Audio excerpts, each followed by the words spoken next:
না, এই কথা নয়। আল্লাহর নবী বলেন আহাব্বুল বেলাদে ইলাল্লাহি মাসাজিদুহা ওয়া আবগাদুল বেলাদে ইলাল্লাহি আসওয়াকুহা। আল্লাহর নবী বলছেন আল্লাহর নজরে দুনিয়ার জমিনের ভিতরে সব চাইতে পছন্দনীয় জায়গা যে কি মসজিদ, আর সব চাইতে জঘন্য জায়গা হলো বাজারের জায়গা। সব চাইতে জঘন্য জায়গা হলো বাজার। আমাদের বিপরীত, আমরা বাজারের জায়গাকে মনে করি দামি জায়গা, আমরা মার্কেটকে মনে করি ভালো জায়গা।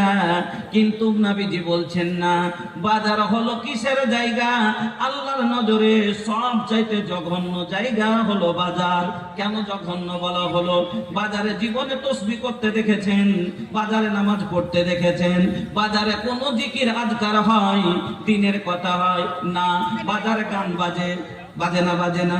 বাজারে কি হয় না, তো বাজারে বিক্রিতে হেরফের হয়, বাজারে ধোকাদারি দেওয়াদারি হয়, বাজারে দাড়ি মারামারি হয়, বাজারে সব সময় গুনার কাজ হয় না। এই জন্য আল্লাহর নজরে পৃথিবীর জমিনে সব চাইতে জঘন্য জায়গা হলো বাজার, আর আল্লাহর নজরে সব চাইতে প্রিয় জায়গা হলো মসজিদ। কেন? মসজিদের ভিতরে একটা জালেম লোক যদি যায়, গাল দেবে না? দেবে।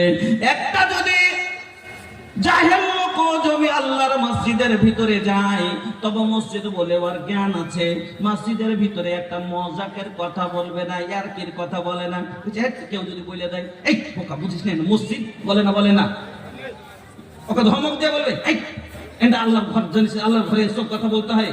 তাহলে একটা এমনি লোকেরও জ্ঞান আছে যে আল্লাহর ঘরে অসম্মানের কথা বলতে নেই। তাহলে এই জন্য আল্লাহ এখানে সব জিনিস থেকে, ধোঁকাধাড়ি থেকে, ঝুট থেকে, ফেরেব থেকে, দাগাবাজি থেকে, লুচ্চামি থেকে, সব জায়গা থেকে জায়গাতে হেফাজতে থাকে।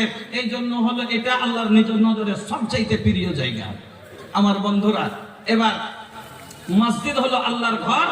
আপনারা জানলেন, আল্লাহ বলছেন ফালা তাদউ মাআল্লাহি আহাদা, ওই ঘরের ভিতরে তোমরা কাউরির উপাসনা করো না, কাউরির ইবাদত করো না, কাউকে দেখো না, কাউরির বান্দেগি করো না। ওই ঘরের ভিতরে শুধু কার ইবাদত হবে?